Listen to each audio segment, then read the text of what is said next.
Mas antes, vamos chamar o professor Carlos Nobre, aproveitar que ele está conectado aqui conosco. Olha só, daqui a pouco a gente vai trazer mais informações sobre o clima. O professor Carlos Nobre está aqui com a gente. Eu quero ouvi-lo, professor, porque a gente vem falando sobre mudanças climáticas já há algum tempo, o senhor em especial.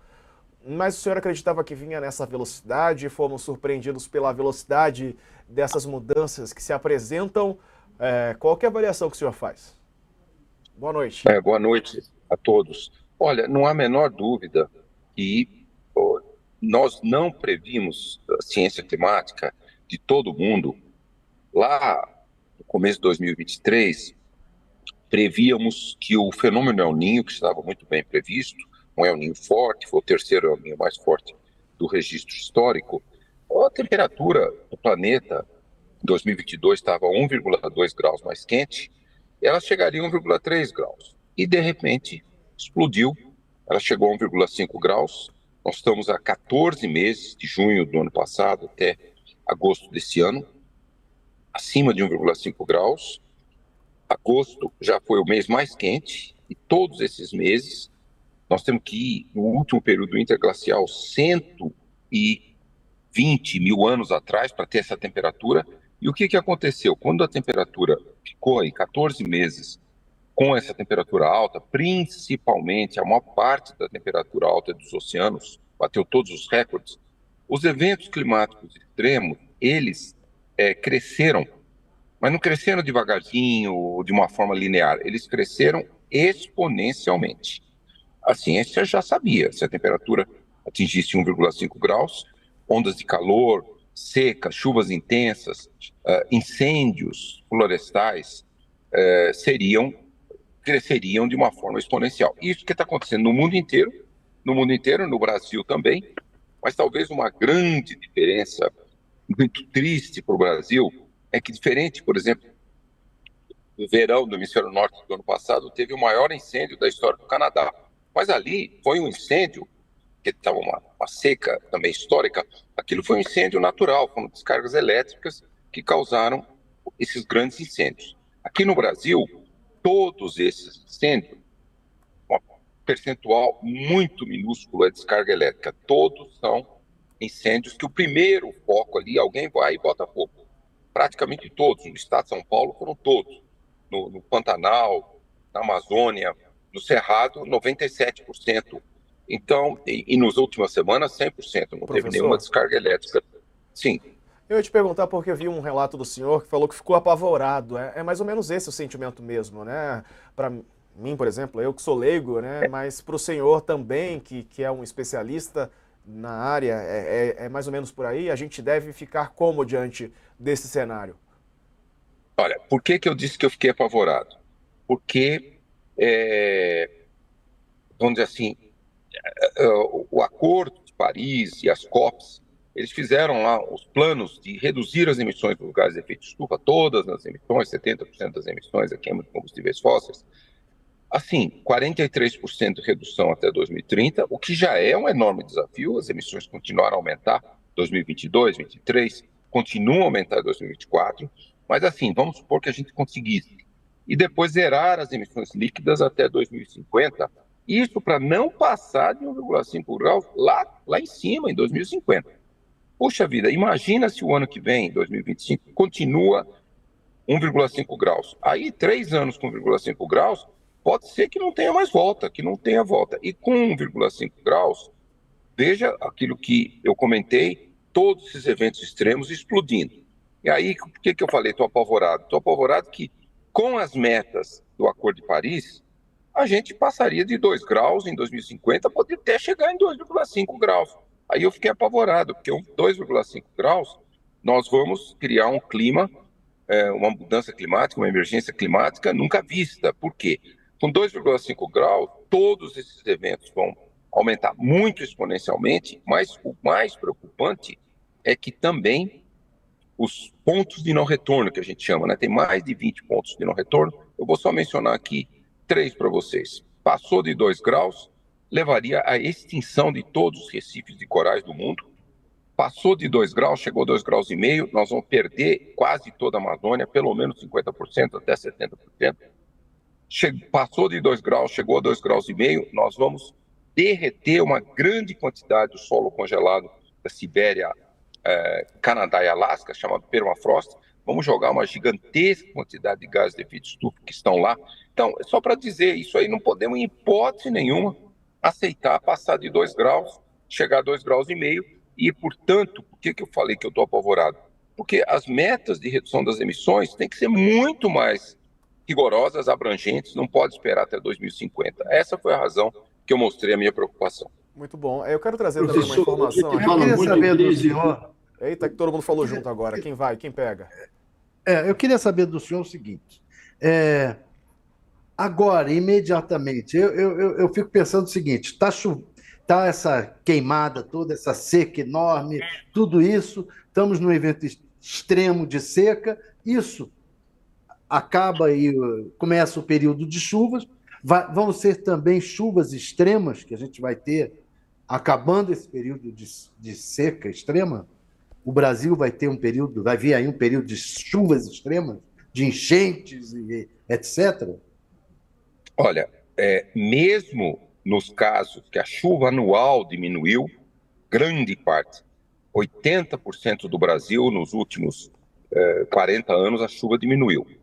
Mas, quando tem um episódio de chuva, acontece, como a temperatura está mais alta, a atmosfera absorve mais vapor d'água.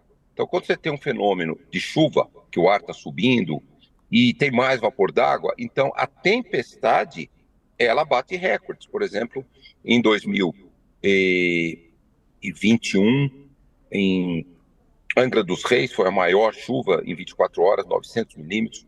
O ano passado, em São Sebastião, no litoral norte de São Paulo, 600 milímetros em 9 horas. Por exemplo, em Espírito Santo, em março desse ano, 300 e quase 350 milímetros em 24 horas. Grande desastre em Petrópolis, em 15 de março de 2022, 260 milímetros em 3 horas, que causou todo aquele deslizamento. Então, é isso, mesmo que a chuva anual esteja diminuindo na maior parte do Brasil, quando tem um fenômeno de chuva, como a atmosfera mais quente absorve muito mais vapor d'água, tem muito mais vapor d'água para formar uma chuva intensa. Então, essas são as questões. Mesmo diminuindo a chuva anual, quando tem uma chuva, ela vai ser mais forte. Professor, a gente sempre fala em crise climática, né? Mas o senhor acabou de dizer que 97% dos incêndios no Brasil foram provocados, são criminosos, né? É uma crise política de crime. Como é que se combate isso? Quer dizer, não é um problema da natureza, não é São Pedro. É o homem que está botando fogo no Brasil. E ninguém foi punido até agora. Alguns foram presos, mas não se sabe de nada. E continua todo dia acontecendo isso. Enquanto isso, o Congresso Nacional se preocupa em anistiar os golpistas de 8 de janeiro. Como é que o senhor, como cientista, se sente diante disso? Olha, muito preocupado, porque, como eu falei, quase totalidade desses incêndios aí, desde junho, julho, agosto e setembro, Amazônia, no Cerrado, no Pantanal, no Sudeste, eles são praticamente todos criminosos. Quer dizer, alguns, eles são a expansão do fogo. Quando você bota fogo com o clima muito seco e quente, né, a vegetação fica tão seca, vocês mostraram um pouco antes o artigo de jornal aí que fala tornado do fogo, né? Quer dizer, o ar começa a subir muito, circular, a gente chama redemoinho, e ele joga as fagulhas a 10, 20, 30 metros de distância, começa um outro incêndio. Mas alguém foi lá e colocou fogo. Senão, não tem o fogo. Então, realmente, por exemplo, eu vou dizer o que deveriam ser políticas, né? Em primeiro lugar, uma rápida transição para não permitir mais que a agricultura e a pecuária do Brasil usem fogo. Lógico, nessa época seca, legalmente está proibido. Então, ainda, infelizmente, muitos agricultores e pecuaristas vão lá e usam fogo, que é uma tradição que existe há séculos aqui no Brasil. Agricultura e pecuária moderna não usam fogo. Nós temos muitas fazendas pecuárias que não usam fogo há muitas e muitas décadas. É muito mais produtiva essa pecuária, quer dizer, não precisa. Então, esse seria um primeiro fator muito importante. Agora, é lógico, o que se suspeita é que a grande parte desses incêndios agora, tanto no ano passado lá na Amazônia, como nesse ano em vários biomas brasileiros, são criminosos. Criminosos. Então, aí vem um enorme desafio, né? Tem que fazer um sistema muito melhor de monitoramento do fogo, tem que ter uma quantidade gigantesca aí de brigadistas para apagar, mas principalmente também começar a ter uma ação de fiscalização muito eficiente, de começar a aprender. Como você falou, algumas pessoas, se não me engano, o número chegou no estado de São Paulo a 15 pessoas, mas isso é um número absolutamente pequeno. Milhares de pessoas botaram fogo desde de junho, julho, agosto, setembro. Então, esse é um desafio. Esse é um desafio como combater o crime, né? Precisa ter uma ação não só da polícia, do IBAMA, do ICMBio, mas precisa ter uma política. Vamos fazer uma analogia. Quero fazer uma analogia com o que aconteceu em janeiro de 2023 no território indígena Yanomami. Vocês se lembram? Tinham mais de 20 mil garimpeiros ilegais. Poxa, o Brasil fez uma política certa. Levou Exército, Aeronáutica, Marinha, Polícia, todo mundo foi para lá para combater o crime. Então, lógico, grande parte desses incêndios, eu acho que bem mais de 50%, são criminosos. Não é nem o pecuarista e o agricultor que botou fogo. Aí, no caso, seria ilegal, proibido botar fogo, mas não seria assim criminoso. Mas mais de 50% são criminosos. Então, precisa de uma ação muito grande das polícias, mas também todo o Ministério da Defesa tem que pôr uma ênfase muito grande e combater o crime organizado que está querendo destruir os biomas brasileiros. Professora, a ministra Marina, desculpe, a ministra Marina Silva disse que corremos o risco de, até o fim do século, o Pantanal acabar. Eu acho que, não sei se o senhor chegou a falar que pode ser até na década de 70 desse século. O que significa o Pantanal acabar? Aquilo ali virar um deserto?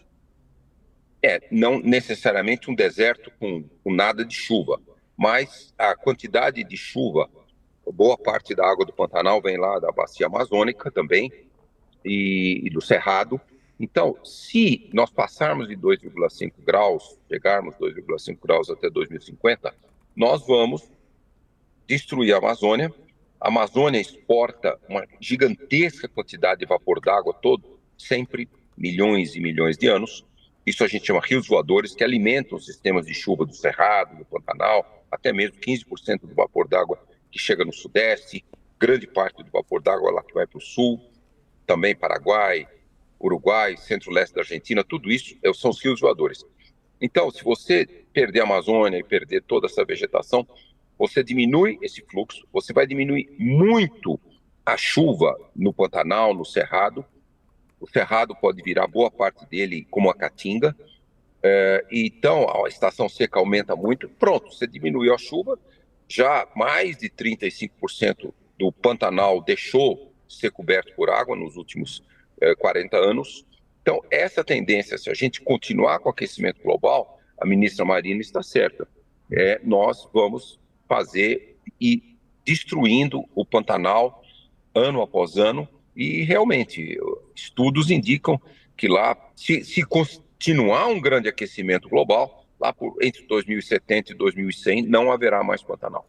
E aí vira uma caatinga? Não vira.